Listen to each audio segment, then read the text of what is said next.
আসসালামু আলাইকুম ওয়া রাহমাতুল্লাহি ওয়া বারাকাতুহু। আজ আমরা এই ভিডিওর মধ্যে আলোচনা করব তালাক সম্পর্কে। যদি কোনো পুরুষ তার স্ত্রীকে তালাক দিয়ে ফেলে, এখন সে কি তার স্ত্রীকে ফিরে পাওয়ার কোনো রাস্তা কি আর বাকি থাকে? এবং ইসলামে তালাক দেওয়ার সঠিক বিধান কি? এবং কোন কোন সময় তালাক দিলে তালাক হয় না এবং কখন তালাক দিলে তালাক হয়ে যায়, এবং তালাক দেওয়ার সঠিক নিয়ম কি? আর তালাক দেওয়ার অধিকার শুধু কি পুরুষের রয়েছে নাকি স্ত্রীরাও তালাক দিতে পারে? এসব কিছুই আজকের এই ভিডিওর মধ্যে আলোচনা করব। আমি আশা করব প্রত্যেকটি দিনই ভাই বোন আপনারা মেহেরবানি করে এই ভিডিওটা দেখবেন, যাতে করে তালাকের মতো এই জঘন্য কাজ থেকে আপনারা সকলেই বাঁচতে পারেন। তো চলেন ভিডিওটি আমরা শুরু করি।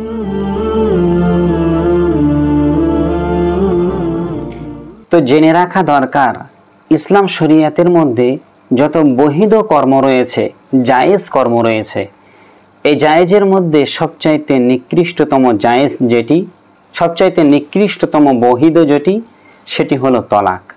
কারণ আমার আল্লাহ পাক রব্বুল আলামিন এই তলাক দেওয়াটাকে অত্যন্ত ঘৃণা করেন। তবে তালাক হলো তিন প্রকার। একটি হলো তালাকে এহসান, দু নম্বরটি হলো তালাকে সুন্নাহ, আর তিন নম্বরটি হলো তালাকে বিদাত। তালাকে এহসান মানে স্ত্রীকে পাক পবিত্র অবস্থায় এক তালাক প্রদান করা, এটাকে তালাকে এহসান বলা হয়। আর তালাকে সুন্নাহ বলা হয় যে প্রত্যেকটা তহুরে, অর্থাৎ স্ত্রী যখন হায়েজ হবার পর মানে মাসিক হবার পর সে যখন পাক পবিত্র হয়, এই পাক পবিত্র অবস্থায় তাকে এক তালাক দেওয়া। ঠিক এর পরের মাসে সে যখন নাপাক থেকে আবার পাক হবে, ওই টাইমে তাকে আর এক তালাক প্রদান করা। ঠিক তার পরের মাসে সে যখন নাফাক থেকে আবার পাক হবে, তখন তাকে সেই তুহুরে আর এক তালাক দেওয়া, এটাকে তালাকে সুন্নাহ বলা হয়। আমার রাসূল সাল্লাল্লাহু আলাইহি ওয়াসাল্লাম তালাকের যে উত্তম পন্থা রয়েছে, যে আল্লাহ পাক রব্বুল আলামিন বলেছে তোমরা যখন তোমাদের স্ত্রীকে তালাক দেবে তখন তোমরা ইদ্দতের প্রতি খেয়াল রেখে তালাক প্রদান করবে। সেটাই হলো এটাই। আমার নবী করিম সাল্লাল্লাহু আলাইহি ওয়াসাল্লাম তালাক দেওয়ার সঠিক পদ্ধতি শিক্ষা দিলেন। তিন নম্বরটা হলো তালাকে বিদাত। বিদাত কোন তালাককে বলা হয়? একসঙ্গে স্ত্রীকে তিন তালাক প্রদান করা, এটাকে বলা হয় তালাকে বিদাত। যদি কোনো আল্লাহর বান্দা তার স্ত্রীকে একসঙ্গে একই তুহুরে তিন তালাক প্রদান করে, তবে এটা বেদাত হবে। তালাক কার্যকারিতা হয়ে যাবে, তবে বেদাত। যে ব্যক্তি এই তালাক প্রদান করে ওই ব্যক্তি কিন্তু গুনাহগার হয়ে যায়। ওই জন্য এক তুহুরে বা একসঙ্গে স্ত্রীকে তিন তালাক দেওয়া, এটা ইসলাম শরিয়াতে বৈধ নয়। এখন যদি কোনো ব্যক্তি তার স্ত্রীকে এক তালাক দেয়, সেক্ষেত্রে সে যদি তার স্ত্রীর সঙ্গে আবার পরবর্তীতে মানে পরের মাসে যদি আবার মেলামেশা করে, তাহলে কিন্তু স্ত্রী ফিরে আসে। এই ফিরে আসাটাকে বলা হয় রজাআত।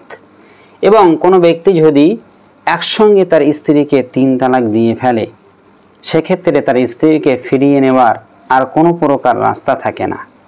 তবে যদি সে তার স্ত্রীকে সঙ্গে সম্পর্ক বিচ্ছেদ করে দিল, এরপর মানে স্ত্রীর বাড়ি থেকে বা সে নিজে কোনো জায়গায় অন্য স্বামীর সঙ্গে আবার যদি সংসারে মানে বিবাহ করে, সংসার করে, সেখানেও যদি কোনো কারণে তার সংসার না টাকে, দ্বিতীয় স্বামী যদি তাকে তালাক দেয়, তখন প্রথম স্বামী তার ইদ্দত পালন করার পর মানে 3 মাস অতিবাহিত হবার পর, অর্থাৎ 3 বার সে নাপাক হবে, নাপাক থেকে যখন পবিত্র হবে তখন প্রথম স্বামী তাকে আবার বিবাহ করতে পারে।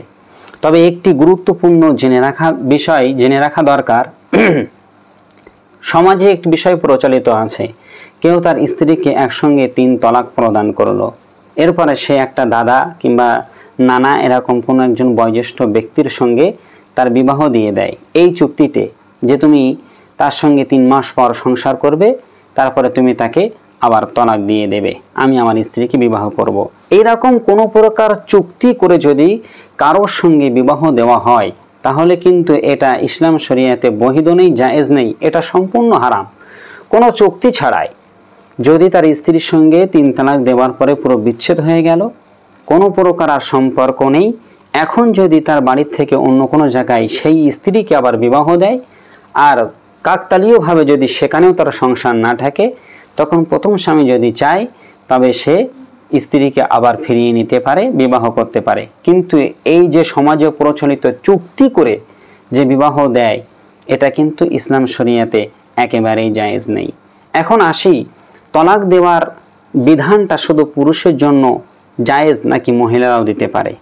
তলাক শুধুমাত্র পুরুষদের জন্য জায়েজ করা হয়েছে, কারণ পুরুষের ধৈর্য বেশি আর মহিলারা হয় কোমল, তারা সঙ্গে সঙ্গে একটি ডিসিশন নিয়ে নিতে পারে।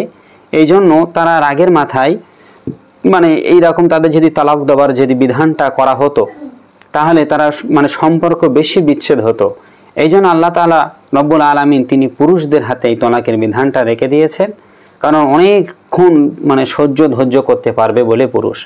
তবে এখানে একটি প্রশ্ন হতে পারে, যদি স্বামী বদমায়েশ হয়, জালেম হয়, এক্ষেত্রে স্ত্রী কি কোনো কিছু করার থাকবে না? অবশ্যই। সেক্ষেত্রে ইসলাম শরিয়াতে খোলার অধিকার দিয়ে রেখেছে।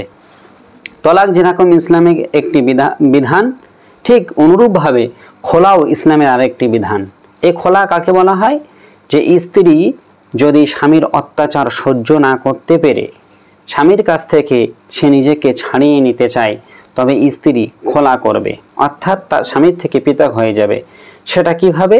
স্বামী স্ত্রীকে যে মোহরানা দিয়েছিল, এই মোহরানার অর্ধেক সে স্বামীকে ফিরিয়ে দেবে, দিয়ে সে খোলা করে নেবে, স্বামীর সঙ্গে সম্পর্ক বিচ্ছেদ করে নেবে। আর যদি স্ত্রী যদি বদ হয়, কোনো কারণে সে ভালো স্বামী পাওয়ার পরেও যদি সংসার না করতে চায়, এই সময় কিন্তু স্ত্রীকে পূর্ণাঙ্গ তার মোহরানা আদায় করে দিতে হবে। তার স্বামী যে মোহর দিয়ে তাকে বিবাহ করেছিল, সেই মোহর স্বামীকে ফিরিয়ে দিতে হবে, দিয়ে তারপরে স্ত্রী খোলা করে নেবে। এই জন্য ইসলাম শরিয়াতে মহিলাদের জন্য এই খোলার অধিকার রেখে দিয়েছে, আর পুরুষদের জন্য রেখে দিয়েছে তলাকের অধিকার। এখন আসি, তলাক দেওয়ার পর ইদ্দত কিভাবে পালন করতে হয়। যখন কোনো একটি পুরুষের সঙ্গে একজন মহিলা যদি বিবাহ হয়, আর তারা একসঙ্গে রাত্রি যাপন করার পূর্বেই কোনো কারণে যদি সেটা তালাক দেওয়া হয়, মনে করেন বিবাহর মজলিসে বিবাহ হয়ে গেল, কিন্তু একই ঘরে থাকার পূর্বে তারা সহবাস করুক বা নাইবা করুক, যদি তারা একই ঘরে প্রবেশ করে, তাহলে কিন্তু তাদের ইদ্দত পালন করতে হবে। কিন্তু যদি তারা একই ঘরে থাকার পূর্বেই তলাক দিয়ে দেওয়া হয় কোনো কারণে, সেক্ষেত্রে স্ত্রীর কোনো প্রকার ইদ্দত পালন করতে হয় না। 2 নম্বর, যদি কারো সংসার করতে করতে স্বামী তার স্ত্রীকে তলাক প্রদান করে, সেক্ষেত্রে স্ত্রী কিভাবে ইদ্দত পালন করবে তার হুকুম ইসলাম শরিয়াতে বলা হয়েছে। স্ত্রী 3 বার নাপাক হবে, এবং 3 বার নাপাক হওয়ার পরে যে পাক হয়, এই পাক হয়ে গেলে অর্থাৎ 3 মাস 10 দিন অথবা 4 মাস 10 দিনও লেগে যেতে পারে। স্ত্রীরা যে প্রত্যেক মাসে মাসে যে নাপাক হয়, এই নাপাক থেকে পবিত্র হবে একবার, আবার দ্বিতীয় মাসে নাপাক হলো আবার পবিত্র হলো, এবং তৃতীয় মাসে সে আবার নাপাক হলো পবিত্র হলো। এইভাবে এই 3টি মাস অপেক্ষা করতে হবে। এই অপেক্ষা করার কারণ কেন? যদি তার গর্ভে প্রথম স্বামীর বা যে স্বামীর সংসার সে করত, তার কোনো সন্তান যদি থেকে থাকে, তবে এই 3 মাসের মধ্যেই অবশ্যই জানা যাবে। এই জন্য এই বিধানটি দেওয়া রয়েছে। তার বাপ কে হবে সেই সন্তানের, সেটা নির্বাচন করার জন্য ইসলাম শরিয়াতে এই বিধানটা দেওয়া হয়েছে। এরপরে আসি, যদি স্ত্রী নাবালক হয়, সাবালক হয়নি, যার এখনো মাসিক শুরু হয়নি, হায়েজ শুরু হয়নি, অথবা যাদের হায়েজ বন্ধ হয়ে গিয়েছে, এমন মহিলাকে যদি তালাক দেওয়া হয়, তবে তাদের ইদ্দত বা সময়কাল হলো শুধুমাত্র 3 মাস। সেখানে আর এই নাপাক হওয়া পাক হওয়া এই বিধানটা আর নেই, সেখানে 3 মাস পালন করলে হয়ে যাবে। কোনো স্ত্রীর যদি গর্ভে সন্তান থাকে, এমন অবস্থায় যদি সে তলাক কৃত স্ত্রী হয়, গর্ভে সন্তান অবস্থায় যদি তার স্বামী সেই স্ত্রীকে তালাক দেয়, তবে সে কতদিন ইদ্দত পালন করবে? ইসলাম শরিয়াতের মধ্যে বলা হয়েছে, ওই মহিলা ইদ্দত পালন করবে ততদিন পর্যন্ত যতদিন সে তার সন্তানটাকে প্রসব না করবে। যখন তার সন্তান জন্মগ্রহণ করবে, এই সন্তান জন্মগ্রহণ করার সাথে সাথেই তার ইদ্দত পালন করা শেষ হয়ে যাবে। তাহলে বোঝা গেল 3 শ্রেণীর মহিলাদের জন্য এই 3 রকম ইদ্দাত পালন করতে হয়। এবং স্বামী যদি ইন্তেকাল করে সেক্ষেত্রে স্ত্রী 4 মাস 10 দিন ইদ্দাত পালন করবে। আর যদি ইন্তেকাল করে, যে স্বামী ইন্তেকাল করেছে ওই স্ত্রীর গর্ভে যদি সন্তান থাকে তবে ওই সন্তান জন্মগ্রহণ করা পর্যন্ত স্ত্রী ইদ্দাত পালন করবে। এই ইদ্দাত পালন করার পরে সে অন্য জায়গায় আবার বিবাহ করতে পারবে। কিন্তু এই ইদ্দাত পালন করা ছাড়া যদি কোনো স্ত্রী সে অন্য জায়গায় বিবাহ করে তালাক দেওয়ার পরে, তাহলে কিন্তু সেই বিয়ে বৈধ হবে না, এবং যে হুজুর এই বিয়ে পড়াবেন ওই হুজুরের স্ত্রীও কিন্তু তালাক হয়ে যাবে। তাহলে বোঝা গেল তালাক ইসলাম শরিয়াতে কত একটি জঘন্য কাজ।